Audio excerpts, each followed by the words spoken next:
Bismillahirrahmanirrahim. Assalamualaikum warahmatullahi wabarakatuh. Waalaikumsalam warahmatullahi wabarakatuh. Masya Allah. Gimana Ustaz, kabar Ustaz? Baik, alhamdulillah, luar biasa. Allahu Akbar. Teman-teman Walaupun sekalian, Ramadan sedang saum, betul. harus tetap semangat. Harus tetap semangat ya, biar semakin kuat juga nih.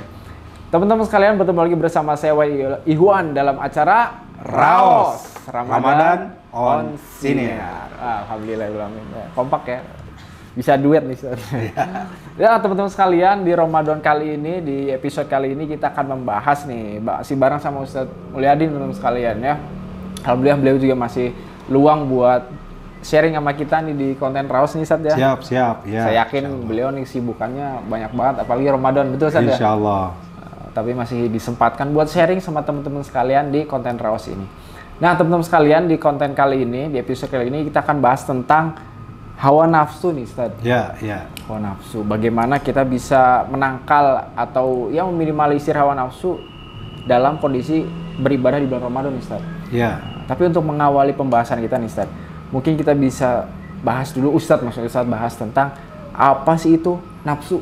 Oke, ini penting ya, walaupun sebenarnya kata nafsu bukan kata yang baru ya. Iya betul Ustaz.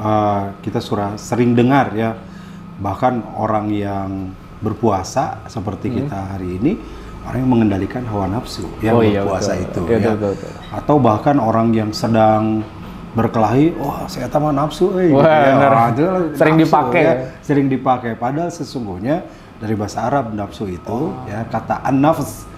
Artinya bahasa kitanya bisa jiwa, bisa dimaknai hati, atau bisa dimaknai perilaku kita. Jadi kalau kita bicara mungkin istilah tazkiyatun nafs sering kita dengar ya. Tazkiyatun nafs itu artinya membersihkan hati atau mengelola hati. Kalau di DT kita sebut juga dengan manajemen kolbu. Itu sebenarnya itu juga gitu ya.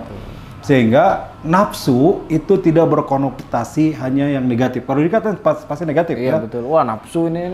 Ini mah nafsu, kalah teh malah nafsu gitu ya. Sampai ada kakek-kakek nonton bola, tim kesayangannya kalah, dilempar itu sampai pecah TV. Dilempar sampai pecah gitu ya. Nah itu berarti nafsu di kita di istilahnya.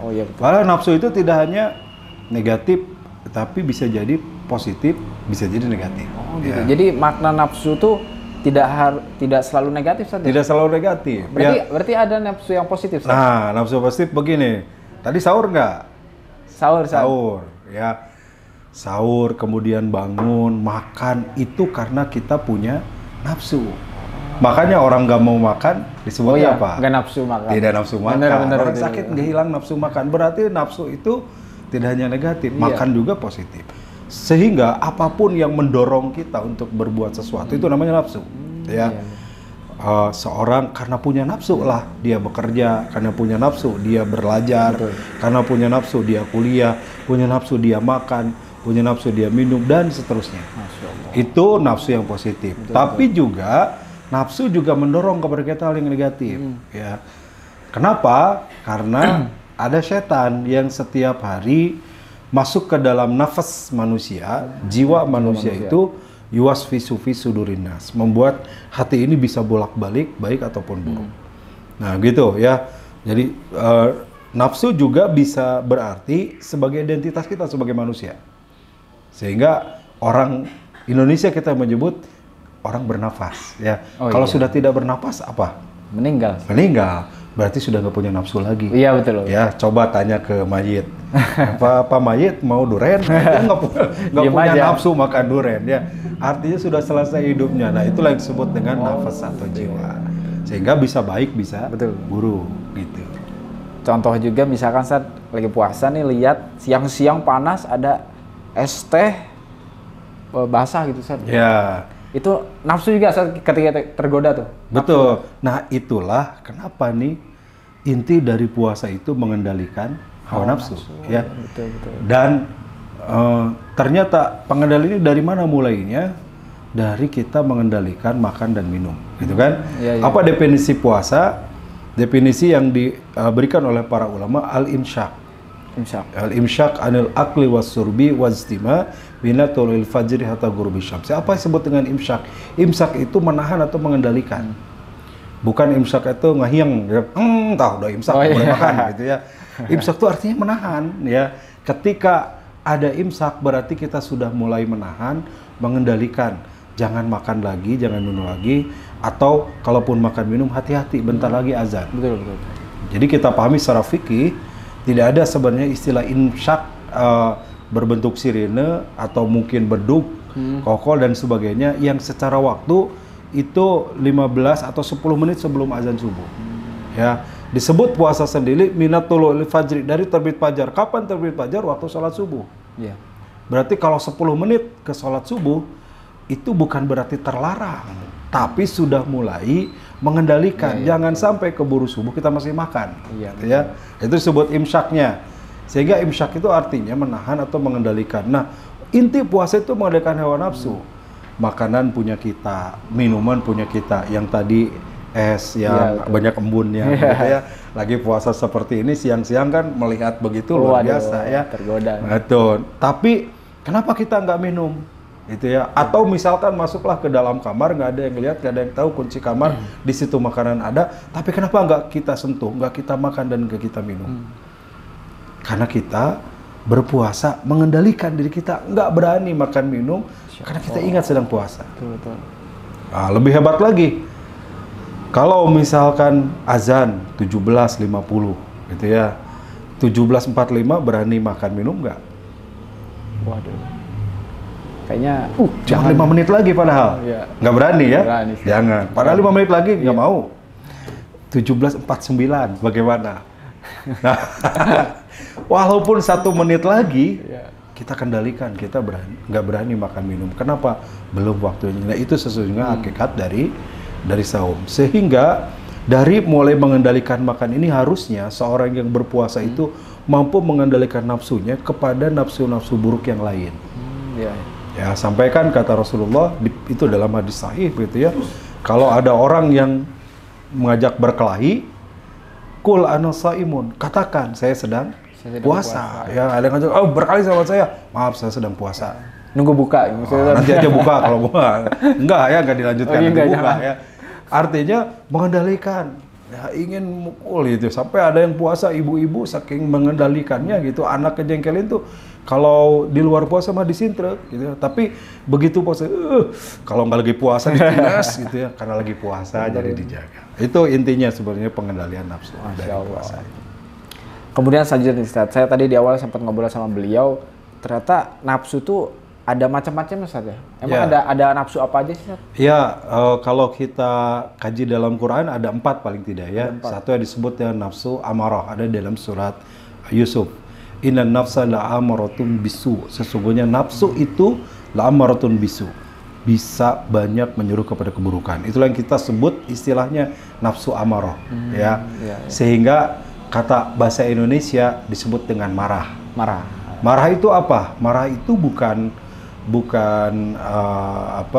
perbuatan semata, tapi itu adalah aplikasi dari apa yang ada dalam hati, gitu ya. Kalau seorang hatinya marah, maka kata-kata yang keluar tidak terkendali, mata bisa melotot, gitu ya, muka merah, tangan bisa melayang, memukul, menendang dan sebagainya. Ketika sedang marah, sehingga orang yang tidak bisa mengendalikan nafsunya tadi, nafsu amarah, dia cenderung kepada hal yang negatif. Itu nafsu amarah.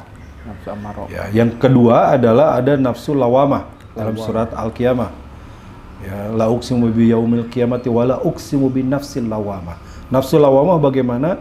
Kalau dalam ayat ini sebenarnya bicara nanti di akhirat. La uqsimu bi yaumil qiyamah. Allah bersumpah dengan hari kiamat, wa la uqsimu bin nafsil lawamah. Juga dengan jiwa yang menyesal. Nanti di hari kiamat tuh banyak yang menyesal. Duh, kenapa saya tidak banyak amal ketika di dunia? Duh, kenapa saya meninggalkan sholat? Oh, menyesal. Nah, tapi yang baik adalah nafsu lawamah itu ketika di dunia sudah banyak menyesal. Aduh, Ramadan tahun lalu ini kurang optimal. Sekarang tingkatkan penyesalan dari kekurangan tahun lalu, sekarang ganti. Itu yang penyesalan yang terbaik, karena ada kesempatan. Menyesal di akhirat sudah nggak ada kesempatan. Yang ketiga ada nafsul musawwalah. Nafsul musawwalah itu yang masih mencampur adukan baik dan buruk, ya. Sekali baik, sekali buruk. Mungkin kata anak muda mah STMJ, gitu ya. bukan semester tamat masih jomblo, bukan ya. Sholat terus, maksiat jalan. Ya puasa sih puasa. Banyak yang puasa ini buka puasa bersama. Gitu, bagus ya? puasa dan buka bersama, tapi tersarolat maghrib. Ya. Oh, buka puasa ya. Banyak bahkan Ramadan itu ada yang jadwal bukbernya, buka puasa barengnya, banyak jadwalnya. Ya, minggu ini reuni sambil buka bersama. SD angkatan sekian, yang ini SMP, teman-teman SMP, kadang ini SMA. Bahkan banyak jadi pulang reunian itu yang CLBK begitu ya. Waduh, dan jadi hancur keluarga tuh gara-gara reunian buka bersama gitu ya, masalah. Nah, ini masalah nih. Nah, kalau ya puasa tapi dibarengi dengan melakukan yang nggak benar, puasa tapi juga tidak sholat, buka bersamanya iya buka puasa tapi melakukan hal sia-sia, maka di situ musyawarah, masih mencampurkan. Nah, yang terbaik tentu yang keempat, nafsul mutmainnah ya, dalam surat Al-Fajr ayat terakhir. Ya ayuhan nafsul mutmainnah irji'i ila rabbiki radiyatan mardiyah. Ini jiwa yang kelak kembali kepada Allah dengan keridhaan. Ya, mutmainnah itu artinya tenang. Nah, kita mah ada istilah tumaninah ya kalau dalam salat. Salat yang tumaninah gimana? Yang tenang, tentram, tidak buru-buru, tidak gurung-gusuh, tapi memang tentram, tenang, khusyuk gitu ya. Nah, nanti jiwa yang tenang, nafsu yang tenang itu adalah nafsu yang dia ada motivasi selalu kepada kebaikan. Jadi kalau ada peluang kebaikan, dia bersegera. Kalau ada peluang keburukan, dia tutupi, ya dia hindarkan. Nah, itulah nafsu yang mutmainnah. Nafsul mutmainnah itu yang baik saja. Baik. Ya. Baik. Nah, kemudian ini masih ada kaitannya sama nafsu mungkin Ustaz ya. Ada pertanyaan nih Ustaz. Batal nggak Ustaz kalau ketika puasa nggak sengaja lihat aurat? Gitu. Oke, baik. Kalau kita bicara batal atau tidak, saya tegaskan tidak. Kenapa? Baik sengaja atau tidak lihat auratnya itu tidak membatalkan puasa. Karena kalau bicara batal puasa secara hukum fikih yang 3 tadi, al-imsak anil akli wasyurbi wajtima, menahan dari makan, minum, dan hubungan suami istri. Sekarang melihat aurat, makan bukan? Bukan. Minum? Bukan. Hubungan suami istri? Bukan. Berarti tidak membatalkan puasa. Nggak batal ya? Ya. Tapi ada tapinya. Harus hati-hati dengan yang merusak pahala puasa. Bisa jadi kalau puasa sih puasa, tapi lihat handphone yang nggak benar gitu kan. Tapi ngabuburitnya di mall, sehingga banyak lihat yang pakai pakaian terbatas. Betul. Itu bisa hilang pahala puasanya. Memang sampai burit puasanya, ya sampai azan berkumandang. Tapi ngabuburitnya di mall, tapi ngabuburitnya di tempat yang umum, yang terbuka, yang banyak orang terbuka aurat. Betul. Apalagi menyengajakan sengaja ngabuburitnya lihat aurat yang lewat. Wah, itu mah udah hilang pahala. Nggak batal, kata Ustaz juga. Batal gitu ya. Nah, jadi Rasulullah udah mewantikan hal ini. Ya, kamin shaimin laisa min syami ila juwal atas. Atau dalam riwayat lain, ruba min shaimin, sama aja ya. Maknanya ruba min shaimin itu tidak sedikit orang yang berpuasa. Kalau tidak sedikit berarti banyak ya. Laisa lahu min syami ilal juwal atas. Tidak dapat apa-apa dari saumnya kecuali haus dan lapar saja. Kalau bahasa orang Jerman Barat begitu, bejit murilit tikorogari. Kan sakit itu puasa, tidak dapat apa-apa ya. Haus, lapar dan dahaga saja. Maka pahalanya hilang. Memang nggak batal puasanya. Nah, itu harus dikendalikan. Nah, nafsu nafsu buruk tentunya tadi sukanya kepada hal yang bisa merusak kepada pahala kita. Kenapa kok bisa lebih sering mengikuti hawa nafsu? Karena di dalam hati kita, dalam napas kita tadi gitu ya, setan senantiasa masuk mengarahkan kepada keburukan. Setan tuh nggak suka kalau kita amalnya baik, amalnya banyak. Dia nggak suka kalau kita istiqomah, nggak suka kalau puasa kita diterima. Maka dia sekuat tenaga untuk membuat nafsu kita condong kepada hal yang buruk. Ketika kita bisa melawannya, itulah sesungguhnya perjuangan nilai dari puasa yang kita jalani. Masya Allah. Jadi bisa juga kita lagi lihat internet, bisa lihat YouTube Darut Tauhid Official. Ada iklan, biasanya kan iklan kan ada iklan misalnya yang tidak baik gitu saat. Bisa lewat situ saja. Ya, betul. Wah, secara peluangnya banyak lah gitu ya. Bisa lihat hindari ya, karena memang nafsu itu bisa lewat mana saja. Dia mulai dari mata, jari gitu kan. Nah, kalau jari ngeklik, mata lihat. udah jadi dosa tuh. Tapi kalau kita punya nafsu yang mutmainahnya tadi, maksud yang baiknya dominan, maka yang disuruh ke telunjuknya itu mengkliknya yang baik, yang positif. Sehingga kalau ada yang tadi nggak benar, iklan-iklan sebagainya, segera dihindari. Nah, itu adalah bagian dari pergulatan kita. Memang nafsu baik dan buruk ini akan senantiasa keduanya ada dalam kehidupan kita, tidak terkecuali sedang puasa ini. Betul. Nah, itu dia teman-teman sekalian, bagaimana tadi Ustadz Mulyadi menyampaikan bahwa nafsu itu tidak hanya selalu negatif, Ustadz ya.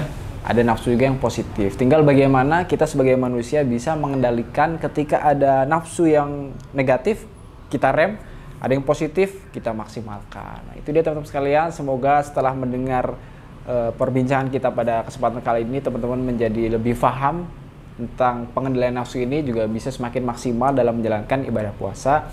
Terima kasih juga pada Ustadz Mulyadi Al-Fadil yang sudah sharing dengan kita semua di Raos Ramadan on Siniar ini. Buat teman-teman yang suka dengan video ini, jangan lupa tekan tombol like. Yang belum berlangganan, jangan lupa tekan tombol subscribe. Saya Wahid Ihwan bersama dengan Ustadz Mulyadi. Mohon pamit undur diri. Terima kasih. Assalamualaikum warahmatullahi wabarakatuh.